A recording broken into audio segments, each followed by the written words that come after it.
नमस्कार दोस्तों। आज का जो विषय है, वो अभी जो नेपाल में हालिया समय में जो प्रोटेस्ट हो रहे हैं, जो लोगों के द्वारा हो रहे हैं प्रोटेस्ट, जो वहाँ की यंगर जनरेशन है, ख़ास करके जो 30 साल से कम उम्र के जो नौजवान हैं, उनके द्वारा जो प्रोटेस्ट हो रहा है, आज मैं उसी पर चर्चा करने जा रहा हूँ। लेकिन उसके पहले थोड़ा हम ये समझेंगे कि जो हमारा देश है, पड़ोसी देश है नेपाल, उसकी भौगोलिक संरचना कैसी है? वो किस तरह से उसकी भौगोलिक संरचनाएँ कितने क्षेत्रों में, कितने बेल्ट्स में बटी हुई है? तो आइए उस पे चर्चा करते हैं। देखिए, सबसे पहले तो हम ये जान लें कि लॉन्गिट्यूडिनल जो बेल्ट्स हैं नेपाल की, जो भौगोलिक संरचना है, वो 3 पार्ट में बटी हुई है। एक होता है तराई का क्षेत्र है, जो निचला क्षेत्र है और जिसमें जो लोग रहते हैं, उनका जो रहन-सहन है, जो जीवन यापन की शैली है, वो हमारे जो शहर भारतीय लोग हैं, जो शहरों में रहते हैं, उन्हीं की तरह है, उनसे मिलती-जुलती है। फिर उससे ऊपर जब बढ़ते हैं दूसरे बेल्ट की ओर, जो कि हिल एरिया है नेपाल का, उसमें ट्रेडिशनल लोग रहते हैं, जिनका जीवन शैली, जीवन यापन कुछ इस प्रकार है कि वो शांत रहना पसंद करते हैं। किसान लोग होते हैं और उन्हें पहाड़ों में रहना पसंद है। वहाँ पे माउंटेन टेरेन और जो डीप वैलीज़ हैं, वो इस तरह के वहाँ पे भौगोलिक संरचनाएँ हैं। पहाड़ी हैं और घाटियाँ हैं वहाँ पे।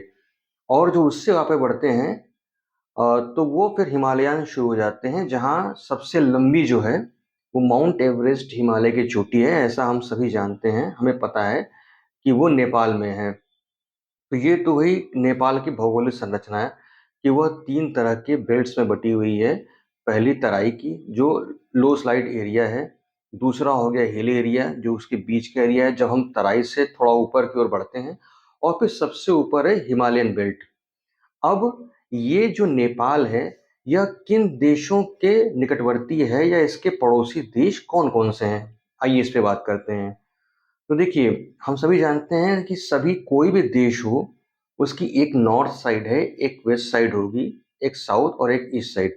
तो नेपाल नॉर्थ साइड से चाइना से जुड़ा हुआ है, तिब्बत हम सब जानते हैं। और जो बाकी 3 साइड है, जैसे ईस्ट हो गया, वेस्ट हो गया और साउथ है, तो इससे वो भारत से जुड़ी हुई है।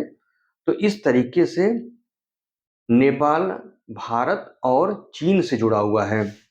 अब जो बायोडायवर्सिटी जिसको बोलते हैं, अर्थात जो पशु पक्षी होते हैं या पेड़ पौधे होते हैं, वनस्पति होते हैं, उनका बिहेवियर वह अलग अलग तरह के होते जाते हैं। उनके जो उनका क्लासिफिकेशन है, वो अलग होते जाता है। जिस तरह से हम उस नेपाल की जो तीनों बेल्ट्स में नीचे से ऊपर की ओर अथवा ऊपर से नीचे की ओर बढ़ते हैं, तो हमें अलग अलग तरह की वनस्पतियां, पेड़ पौधे और जीव जंतु मिलते हैं। और क्लाइमेट चेंज भी देखा जाता है, क्योंकि यहाँ पे 3 तरह के क्षेत्र हैं, तराई हो गया, हिल एरिया हो गया और हिमालयन माउंटेन्स हो गया। तो 8 तरह की क्लाइमेट डाइवर्सिटीज़ भी नेपाल में पाई जाती है।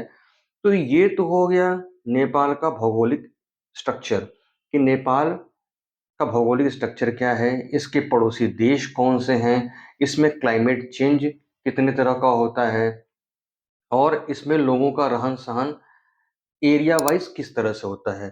अब आइए चलते हैं जो आज का हमारा मुद्दा है, जो आज का हमारा जो इस एपिसोड को बनाने का हमारा पर्पस है, वो ये है कि इस समय जो ये आंदोलन हो रहे हैं, वो किसके द्वारा हो रहे हैं या उसमें कौन से लोग भाग ले रहे हैं, उनका पर्पस क्या है और फाइनल में इसका इम्पैक्ट भारत पे क्या पड़ सकता है या भारत को किस तरह से सतर्क रहने की आवश्यकता होती है, आइए जानते हैं। सबसे पहले जेन ज़ेड, इसका मतलब क्या है? ये टर्म क्या है? तो जैसा जो इसका फर्स्ट वर्ड बताता है जेन, अर्थात जनरेशन। तो जैसा कि इंटरनेट और जगहों से ये इन्फॉर्मेशन मिली है कि 1946 से 1960 के बीच में जो लोग पैदा हुए हैं, उनको बेबी बूमर्स जनरेशन के नाम से जाना गया। और 1960 से 1980 के बीच में जो लोग पैदा हुए, उनको जनरेशन एक्स कहा जाता है। 1980 से मिड 1990s में जो हुए, उन्हें जनरेशन वाई कहा जाता है। और जो मिड 1990 से मिड 2000 के बीच में जिनका जो पैदा हुए हैं उनको जनरेशन जेन जेड कहा जाता है। अब इसके बाद कहीं-कहीं जेन अल्फा भी बोला जाता है, लेकिन अभी हम यहाँ पे जेन जेड तक ही सीमित रहते हैं। तो मुख्य रूप से जेन जेड उन व्यक्तियों के लिए प्रदर्शित किया जाता है, उन व्यक्तियों को बताया जाता है जेन जेड के रूप में जो मिड 1990s से और मिड 2000 के बीच में जिनका जन्म हुआ है। इनकी खासियत क्या होती है कि ये सभी ओपन माइंडेड हैं, टेक सेवी होते हैं, अर्थात हम सभी जानते हैं कि जो भी जेन जेड में होंगे वह 30 के आसपास की आयु वर्ग में होंगे। तो अब इस समय सारी तरफ सोशल मीडिया का बोलबाला है, जैसे फेसबुक है, ट्विटर है, यूट्यूब है और भी बहुत से साइट्स हैं जिसके ज़रिए जो युवा हैं वो अपनी फीलिंग्स को इलैबोरेट करते हैं अलग-अलग प्लेटफ़ॉर्म पे, अलग-अलग विषयों के लिए। तो नेपाल में जो उपद्रव हुआ उसका मुख्य कारण तो यही सामने से दिखाई पड़ता है कि जो 4 सितंबर को नेपाली शासन ने जो 26 सोशल नेटवर्किंग साइट्स हैं जिसमें फेसबुक, ट्विटर और पता नहीं कौन-कौन सी साइट्स हैं उनको बैन कर दिया। उसके बाद से जो नेपाल की युवा है, आमी नेपाल करके एक 2015 में एक नॉन प्रॉफिटेबल ऑर्गेनाइजेशन की स्थापना हुई थी। तो इसी हामी नेपाल की जो प्रोटेस्टर हैं, जो फॉलोअर्स हैं, उन्होंने ही इस प्रोटेस्ट की शुरुआत की।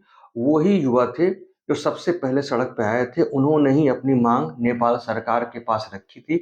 अब ये आंदोलन शुरू तो छोटे स्तर पे हुआ था कि लोग सड़कों पे आए। उन्होंने सामान्य तरीके से अपना प्रोटेस्ट बताना चाहा, लेकिन संख्या धीरे-धीरे इतनी बढ़ गई और यह प्रोटेस्ट इतना उग्र रूप इसने ले लिया कि नेपाल सरकार ने शुरुआत में इन लोगों पे बुलेट्स चलानी पड़ी। रबर बुलेट्स शुरू में चलाई, लेकिन जब उससे आंदोलन नहीं रुका तो उन्हें ओरिजिनल बुलेट्स का भी इस्तेमाल करना पड़ा, जिससे जो अभी तक की न्यूज़ हैं, जो मैंने कटआउट्स में देखे हुए हैं, उसमें करीब-करीब ऐसा है कि ऑफ़िशियल न्यूज़ है कि करीब 51 लोगों की डेथ हुई है और हज़ारों से ज़्यादा लोग गंभीर रूप से जख्मी हुए हैं, जिसमें शायद 4 से 5 पुलिसकर्मी भी शामिल हैं। तो अब हम ये जानते हैं कि आखिर इस तरह के आंदोलन की ज़रूरत क्या पड़ गई? तो ज़रूरत ये पड़ गई कि उसका प्राइमरी कारण तो जो सामने से दिखा वो यही है कि सोशल नेटवर्किंग को नेपाल शासन ने बैन कर दिया और यही प्राइमरी कारण था, लेकिन जो इसके फंडामेंटल कारण थे वो थे अराजकता, नेपोटिज़्म, करप्शन, भ्रष्टाचार और बेरोज़गारी, अनएम्प्लॉयमेंट, ये सब कारण थे जिसके कारण वहाँ के युवा बहुत ही क्रोधित थे और बीच-बीच में ऐसी कुछ घटनाएँ होती थी जैसे 2017 का एक बस डील था, एयर बस डील था, जिसमें बहुत तरह के करप्शन हुए नेपाल सरकार द्वारा और सरकार की अर्थव्यवस्था को बहुत चोट पहुँची। कुछ समय बाद एक नेता की गाड़ी ने 11 वर्षीय एक बच्चे को रौंद दिया, इससे भी लोगों में आक्रोश था। उसके अलावा जो नेताओं के जो बच्चे हैं, जो हाई प्रोफाइल पीपल के बच्चे हैं, वो उसी सोशल नेटवर्किंग साइट्स पे अपने लेविश लाइफ़स्टाइल को शो ऑफ करते रहते थे। अपनी फॉरेन टूर्स को वो डालते रहते थे, जिससे युवाओं में गुस्सा अंदर ही अंदर पनप रहा था कि उन्हें तो अपने जीविका को चलाने के लिए बाहर जाना पड़ता था, क्योंकि सरकार द्वारा जो रोज़गार के पर्याप्त साधन पर्याप्त मौके नहीं मिल पा रहे थे, तो पर पर्सन जीडीपी धीरे-धीरे कम होती जा रही थी नेपाल में। इससे लोगों के बीच में बहुत आक्रोश था, यहाँ तक कि कुछ युवाओं को यूक्रेन रशिया के वार में भी रूस की तरफ से भागना पड़ा, जिससे बहुत से लोगों की मृत्यु हुई, बहुत सी युवाओं को अपनी जान से हाथ धोना पड़ा, इसी बेरोज़गारी के चलते। तो ये सब कारण थे जिसकी वजह से वहाँ पे युवाओं में इतना आक्रोश था, जिसको वो किसी तरीके से अपने अंदर रोक के जज़्ब करके वो सोशल मीडिया के थ्रू अपने गुस्से को प्रदर्शित कर रहे थे। लेकिन जब 4 सितंबर को नेपाल सरकार ने सोशल मीडिया पर पूरी तरीके से रोक लगा दी, तो उनके पास अपनी भावनाओं को व्यक्त करने का कोई साधन नहीं मिला और उन्हें लगा भी यही कि अब यही मौका है, हमारी जो भी समस्याएँ हैं, हमें सीधे डायरेक्टली सरकार के सामने रखनी होगी। उसके लिए इन प्रदर्शनकारियों ने यह एक बड़ा कदम उठाया। अब दूसरा सवाल ये उठता है कि ये इसका जो इस इम्पैक्ट है, जो इस आंदोलन का भारत पे क्या प्रभाव पड़ेगा? तो बिल्कुल सर, भारत पे प्रभाव पड़ना ही पड़ना है, क्योंकि नेपाल पड़ोसी देश है हमारा। तो एक तो वहाँ पे जो राजनीतिक अव्यवस्था है, जो भी है, तो भारत सरकार ने इसको देखते हुए 1700 किलोमीटर लंबी जो हमारी की सेवाएँ हैं, बॉर्डर जो एरिया है, उसको रोक दिया था, उसको बंद कर दिया था। हालाँकि अब ये फिर खुल चुका है, यातायात और सभी कुछ पूरी तरीके से पूर्व जो पहले होते थे उसी तरीके से शुरू हो गए हैं।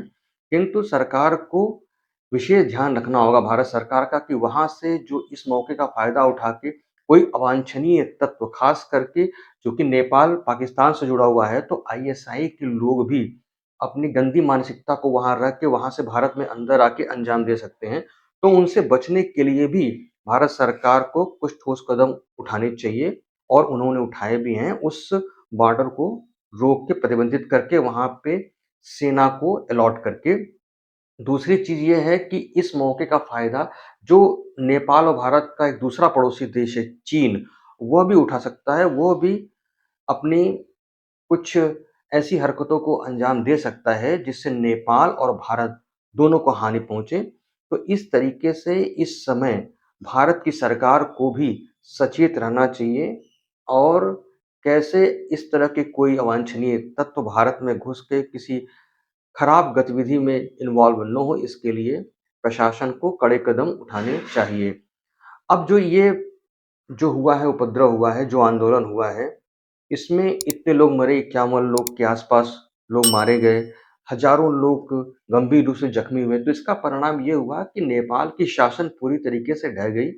वहाँ के तत्कालीन प्रधानमंत्री केपी शर्मा ओली जी को इस्तीफा देना पड़ा, और उसके बाद सुशीला कार्की जी की नए प्रधानमंत्री के रूप में नियुक्ति हुई। अब सुशीला कार्की जी कौन है? हालांकि ये बीएचयू से पढ़ी हैं, इनका भारत से बहुत पुराना और गहरा संबंध है। लेकिन सवाल ये उठता है कि क्या ऐसे मौके पे इन 73 साल की वृद्धा सुशीला कार्की जी को प्रधानमंत्री पद पे नियुक्त करना, क्या ये नेपाल प्रशासन का एक सही कदम साबित होगा? तो मेरा तो ये मानना है कि शायद संभवतः इसका उत्तर हाँ में है। उसका कारण ये है कि किसी भी व्यक्ति को मौके के हिसाब से अगर कोई बड़ा पद दिया जाए, तो वो यह देखा जाए कि उसके में क्या क्षमता है। जैसे सुशीला कार्की जी में ये क्षमता है, उनके पुराने दृष्टिकोण, उनके पुराने वक्तव्यों को देखते हुए, कि वो कारियों को, आंदोलनकारियों को समझा सकती हैं। उनके हिसाब से सरकार में कुछ इस प्रकार के परिवर्तन कर सकती हैं कि उन्हें ये लगे कि नहीं, जो हुआ सो हुआ, लेकिन अब आगे का समय नेपाल के लिए अच्छा होगा, ताकि नेपाली युवाओं का क्रोध शांत हो सके और ये आंदोलन थम सके। कार्की जी ने 2030 में ये बोला था कि नेपाल में जो भ्रष्टाचार है, वह नदी की तरह बढ़ता जा रहा है। नदी की लहरों की तरह बढ़ता जा रहा है, और इसे अगर रोका नहीं गया, तो यह पूरी तरीके से नेपाल की अर्थव्यवस्था को बर्बाद कर देगा। और उन्होंने यह भी कहा था कि अगर उन्हें भविष्य में कोई ऐसा पद दिया जाता है, तो वह किसी भ्रष्टाचारी को नहीं माफ़ करेंगी। दूसरी चीज़, कार्की जी ने ये भी कहा था कि नेपाल में कार्यपालिका का दबाव न्यायपालिका पे बढ़ता जा रहा है, जो कि नहीं होना चाहिए। इससे न्यायपालिकाओं के अधिकार में रुकावट होगी। वह कोई भी बड़ा निर्णय, कोई भी जो न्याय का पक्ष है, उसको पूरी तरीके से उस पे निर्णय नहीं ले पाएगी, अगर कार्यपालिका का दबाव न्यायपालिका पे ऐसे ही बढ़ता रहा। तो उनके इसी दृष्टिकोण और इसी दृष्टांतों के चलते उन्हें नव प्रधानमंत्री के पद पे नियुक्त किया गया है। उम्मीद यही है कि वह अपने दायित्वों का सही तरीके से पालन करेगी, और मैं, अभिलाष मिश्रा और पूरी भारत की जो जनता है, वह नेपाल के युवाओं के साथ हैं, क्योंकि उनकी जो इस आंदोलन के पीछे जो कारण हैं, वो बिल्कुल सही हैं। अगर किसी देश में बेरोज़गारी, भ्रष्टाचार और भी जो दिक्कतें हैं, ये इसी तरीके से अगर होती रहती हैं, तो वहाँ की युवाओं में आक्रोश होना लाज़मी है, वह आवश्यक है। हाँ, ये ज़रूर है कि कोई भी आक्रोश, कोई भी आंदोलन देश की संपत्ति को नुकसान पहुँचा के पूरी नहीं करनी चाहिए। तो इसी के साथ आज का एपिसोड हम यहीं समाप्त करते हैं। उम्मीद करता हूँ कि आज का जो कंटेंट है, जो मैंने जो स्टडी की है, उसको मैंने जो व्यक्त किया है अपने विचारों से, अपने इस चैनल के इस एपिसोड के माध्यम से वो आपको अच्छा लगा होगा। अगर अच्छा लगता है, तो मेरी मेहनत को सार्थक करने के लिए ही सही, मेरे इस वेबसाइट को, इस सोशल साइट को, इस यूट्यूब चैनल को प्लीज़ सब्सक्राइब कीजिए। अगले किसी एपिसोड के लिए इंतज़ार करिए। तब तक के लिए धन्यवाद, प्रणाम, नमस्कार।